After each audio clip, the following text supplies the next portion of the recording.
Okay, so as some of you know, I've just like sort of decided to take you on this journey that is my house remodel and addition because it's been a lot and it's super frustrating, and I feel like I get to vent for a couple minutes here on the more frustrating days. And today was definitely one of them. So our concrete guy, the only contractor that we ended up hiring for the entire project, because for everything else we're doing it 100% our own as an owner build, but we hired a concrete guy because it's a big foundation that's being put whatever. And he poured our foundation crooked, and that sucks. Like the wall is like slanted, and we've been waiting for like 6 weeks for him to come back and fix it because the inspector said, no, you can't do it this way. You have to take it all out and re-pour it. And he said he was going to be here, yesterday, and he didn't show up. And so we sent him a message today, and he just let us know that he's not showing up at all. So I'm super frustrated about the whole concrete experience right now, and am now trying to figure out what we do. And that's all. The adventures in a home renovation and additions and all of the things are probably going to be a mainstay on the channel while we are figuring all of this out. Not that we need to figure things out, like this is not our first rodeo, but this has been a weird one for sure. That has nothing whatsoever to do with today's soap, but I am also a person that's making soap, and you guys are my tribe, and I wanted to vent. I'm going to tell you all about today's soap in just a minute, but before I do, hello, I am Mrs. Soap and Clay. I now have to figure out how to pour concrete. Let's make stuff.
How's it going, sudsers? Welcome back to the channel. You are at Soap and Clay, where we make all the soapy things, and you are here for day 30 of 365 days of soap, part 2, and we are continuing on with the magician's theme today, and the bar that we are doing is Alice. Now, I do not have an Alice piece of art in the pontoon anywhere.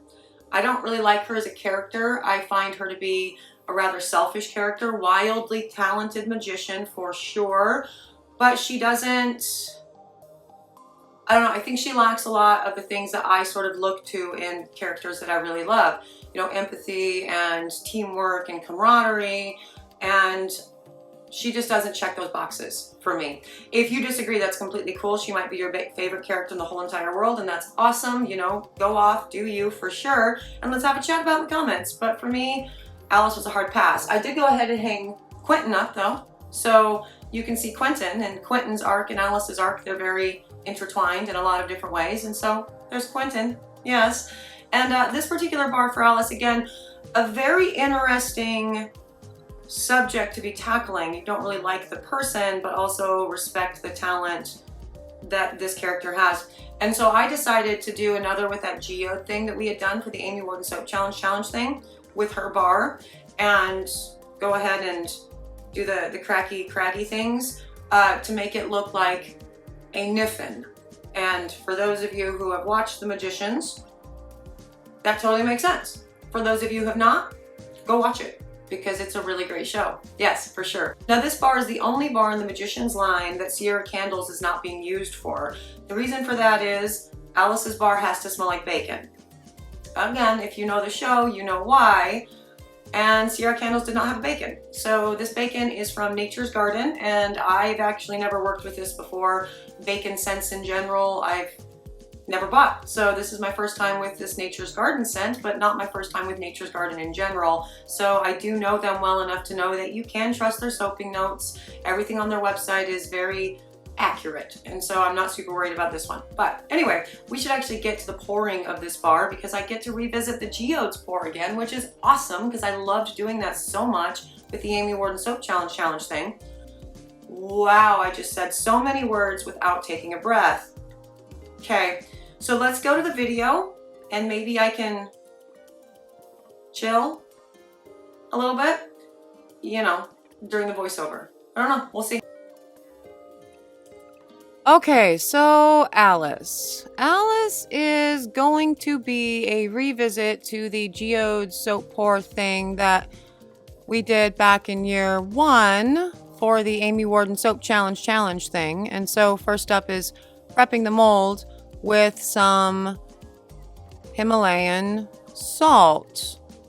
Kind of finer grain, kind of medium grain really, for all of this in the bottom of the mold, because we are doing like a geode type thing to sort of mimic a niffin. And that's cool. Now, the scent that we are using is not actually from Sierra Candles. It is the only one in the Magician's line that is not from Sierra Candles. And the reason for that is Alice's bar has to smell like bacon. Just has to. Because bacon is very important for Alice. Now, with all the rest of that, with that being said, I mean, this particular bacon comes from Nature's Garden. I've never actually worked with this one either, but I'm going to assume there's going to be some sort of discoloration. It's very smoky, very much smells like a smoker, really. It's very interesting. And yes, that. So, Magicians. I didn't really talk about this in the Jane pour or the Dean Fog pour, but so many people that like are into fantasy, be it like, you know, fantasy like video games or table games or books or movies or whatever, they always look for different patterns within the thing that they're consuming. And usually the most common things that they look at are well, the Joseph Campbell's, you know, Hero with 1,000 Faces or whatever, but also the D&D morality alignment. Now, with the morality alignment with D&D, there are essentially, it's 9 separate categories that exist on a 2-axis system, right? And so one axis is good versus evil, and the other axis is chaotic versus lawful, right? And good versus evil, as we know, that doesn't necessarily mean like, you know, heaven and hell, although that is the easiest way to really sort of understand it. And chaotic versus lawful is a little bit different in that it's not exactly, I mean, I guess it's not really that different. Chaotic and lawful, they exist as you would expect them to exist. So like chaos versus, you know, law would be more like, I don't know, like, oh gosh, how do we sort of explain that? It's just, so there's like an externally, like a chaotic person would look for like the most desired outcome, not necessarily the best or most lawful outcome. Whereas a lawful outcome, people would be more like, you know, focusing on the needs of the many, or very much wanting a structure and an order, right, in life. And so what I found interesting with the Magicians, because there are so many characters within this, and the actual structure of the Magicians, the book and the series both, it is,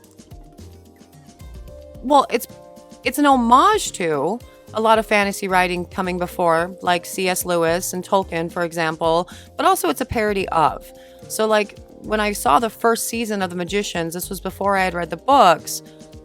The series is better, by the way. That's the television show is better. The first thing that I did in the first episode was Google, are the Fillory books real?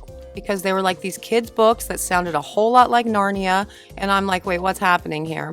And so, yes, it's an homage as well as a parody.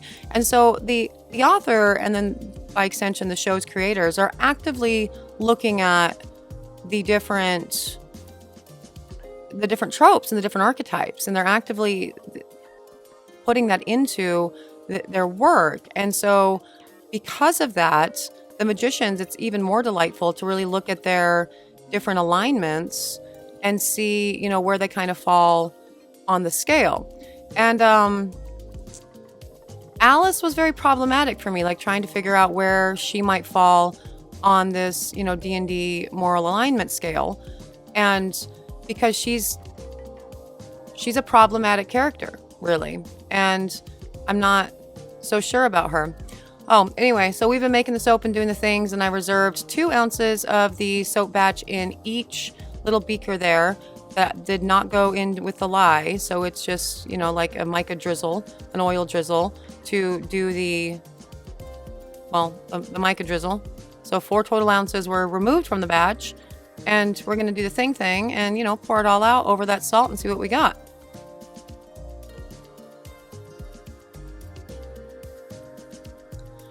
Okay, so on to the pour of this, and it is a very simple pour. It's going to go just right into the mold, kind of around so I don't move any of the salt. And I want that blue to really show up around the salt because that does twofold. That unsaponified oil there, that unemulsified oil there will help me carve things out around the salt and carve the salt out and all that jazz. And 2, I really want the blue on top because that will be the top of the bar. So there's that. Yes.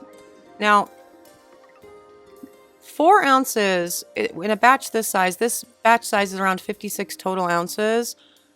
Reserving 4 ounces from the actual batch that do not get emulsified is no problem whatsoever. I wouldn't go much farther than that. I wouldn't do much more than that in soap making because you're going to be running into, some issues with seepage and just some kind of really weird, not fun things. And so I would say that whatever percentage that is, that's a good percent, really.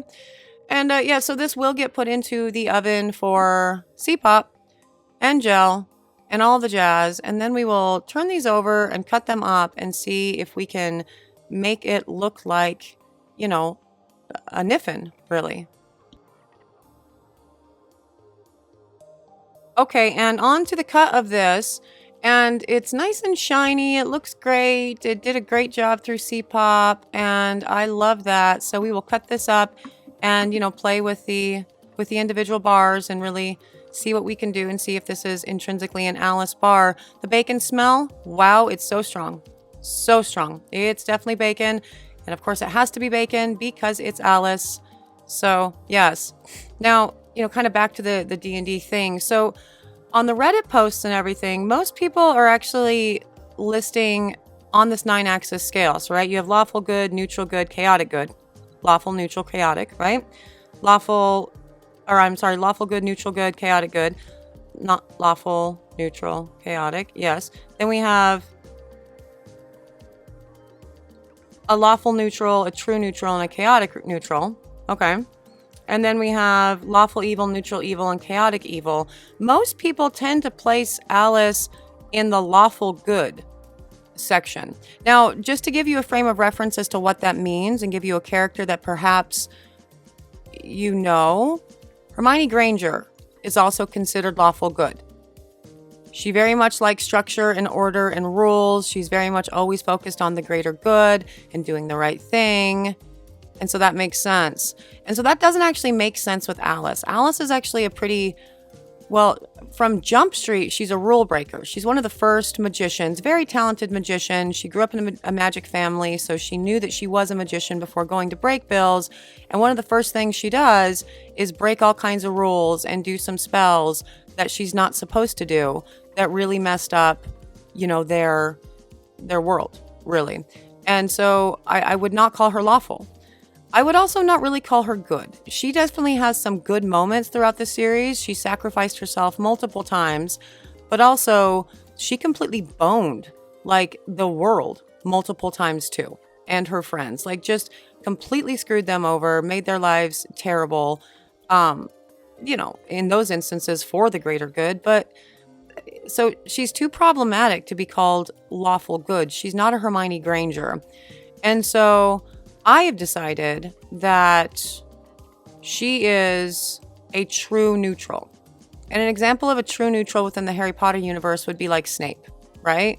So not necessarily overly focused on good versus evil or chaos versus law, because she kind of does both. And so that's kind of where I'm putting her in the D&D alignment. For those of you who know the show and know the alignment, let's have a chit chat about that, because I dig those conversations, and you know, I'd like to hear your opinions on it for sure. Now, what I am doing with this soap right now is, since it's still very soft, I am scraping off some of the salt that we put on the bottom to give it sort of a pockmarked look. And then also using my bamboo skewer to put in some lines and veins for, you know, to continue on with kind of, again, this is like a geode pour, but I'm using it for a different purpose. And this was the first thing I thought of when I did that geode pour for the Amy Warden Soap Challenge. I immediately thought of the Alice bar because I knew that I wanted to make it look like a niffin. Now, for those of you who watch the show, you know why I wanted to make it look like a niffin, because when people niffin out, it's a very cool look, and it's like they go very black and white, and then like these shards of blue sort of like split them open, and then there's just like blue veins that are appearing through their skin. It's very wild. It's very cool. And so the little veins that I put in there, I'm now going to take mica and just paint into the veins to really drive the whole niffin point, you know, home. And I actually really love these bars. I think this is really perfect for Alice. It's the, you know, the dark, the blacks and a little bit of the white just for some contrast, but she's very dark and moody and selfish, but I guess also good and caring. She just doesn't exactly know. She's problematic. She's very problematic. And I think that's one of the coolest things about the Magician show in general, is that there are very few characters who are not just problematic. And, you know, so there's that. But for this is the Alice bar. It smells of bacon and it looks like a niffin, and that's awesome. And the salt actually helps too, because she's a little salty a lot, all the time. But yeah, no, that's super beautiful. Now I did spritz some rubbing alcohol on that while I was doing the mica lines to sort of help them stick and do the thing. And those will cure up for a little bit more, and then I will do a little bit more work on them before they are ready to sell, to make sure that the lines and the salt and everything is all good to go. But for now, that is day 30, the Alice bar from the Magicians. And there it is, the Alice bar, and yeah, it's very cool. That bacon is bacon. It smells more like a smoker, right? With a little bit of like the maple. So if you had like maple chips in like your wood smoker, then that's the scent that comes out for sure. Or kind of like that liquid smoke, right? That I don't actually know what you use it for, but I have some in my cupboard. I guess I used it for something at some point, but it smells like that too.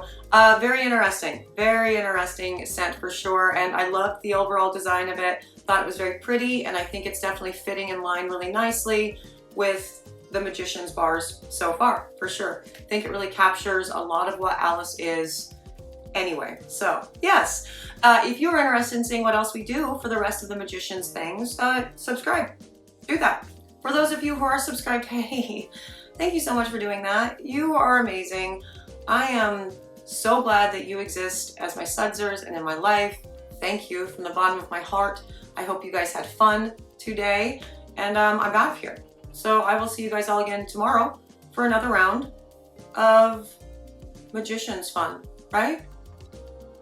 We're doing another Magician's tomorrow. Yeah, it's more Magician's tomorrow. Bye.